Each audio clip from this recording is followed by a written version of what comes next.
என்ன சார் புகழோட வாழணும். ரைட், யார் இந்த புகழ்? நீங்க. தேங்க்யூ. வேற செல்வந்தரா இருக்கணும், பணத்தோட புகழோட இருக்கணும். அதான பார்த்தேன், எங்க பணத்தை விட்டுறீங்களோட நினைச்சேன் நான். பணத்தோட புகழோட இருக்கணும். ரைட், வேற ஏன் கடைசியில் இருக்கிறவங்களுக்கு வாழ்ற ஆசையே இல்லையாங்க?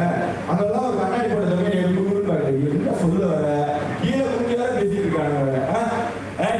நான் என்ன யோசிக்கிறேன் அப்படின்னா, நாம எப்படி இருக்கணும் நம்ம ஆசைப்படுறதுக்கு ஒரு சின்ன வீடியோ பார்க்கலாம் நினைக்கிறேன். நாம எதிர்பார்க்கிற வாழ்க்கை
எல்லாரும் எதிர்பார்க்கிற வாழ்க்கை யாரும் பார்க்குறீங்க?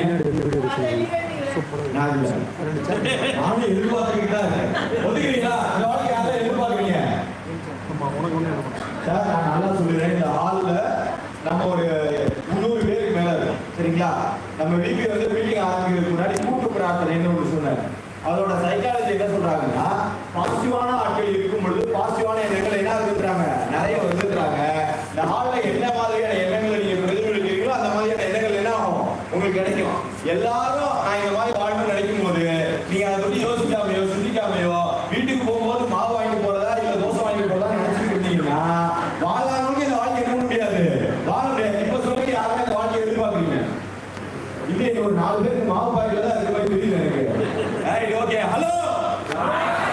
ஆனா பாருங்க சார், எல்லாருக்கும் இந்த வாழ்க்கை வாழணும்னு ஆசை இருக்குல்ல? இருக்கு, சின்ன குழந்தையில இருந்து வயசான ஆள் வந்து இருக்கு. ஆனா நமக்கு அமைந்த வாழ்க்கை என்னமோ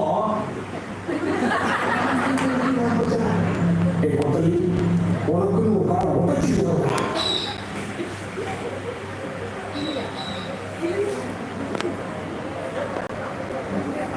உங்களோட 52வது வயசு வரைக்கும் அவமானப்பட்டு அசிங்கப்பட்டு துன்பப்பட்டு துயரப்பட்டு கஷ்டப்பட்டு கருமாயப்பட்டு கேவலப்பட்டு ஒரு பிச்சைக்காரன் படாத வாழ்வழிய 52 வயசு மேல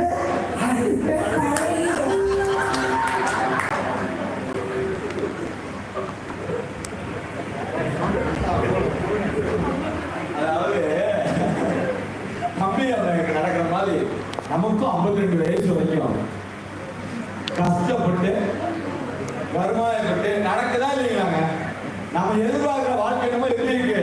பில்கேட்ஸ் மாதிரி, எலான் மஸ்க் மாதிரி, இல்லைன்னா உலக பணக்காரர்கள் மாதிரி நடக்கிற வாழ்க்கை என்னமோ எப்படிதான் இருக்கு? தமிழாமையா மாதிரி. உண்மையா இல்லையா? உண்மையா இல்லையாங்க? உண்மையா இல்லையா? சிம்பிள். நம்ம எல்லாருக்குமே அந்த வாழ்க்கைக்கு போறதுக்கு இந்த வாழ்க்கையில என்ன கிடைக்குது? ஒரு வாய்ப்பு கிடைச்சிருக்கு. ஆனா அந்த வாழ்க்கையில நம்ம பயணிக்கிறோமான்னு கேட்டா இல்லவே இல்லைன்ற. உலகத்தினுடைய முதல் கோடீஸ்வரர்கள் ஒரு 100 பேர் பட்டியல் எடுக்கிறாங்க. அவங்க எல்லாத்தையும் இன்டர்வியூ கேட்கும்போது என்ன கேட்கிறாங்க அப்படின்னா, ஒரு 100 கேள்விகள் அவங்ககிட்ட கேட்கிறாங்க. அது முக்கியமா எல்லாத்தையும் காமனா கேட்கப்பட்ட கேள்வி, நீங்க எவ்வளவு நேரம் தூங்குறீங்க அப்படின்னு கேட்கிறாங்க. மேக்ஸிமம் எல்லாரும் சொன்ன பதில்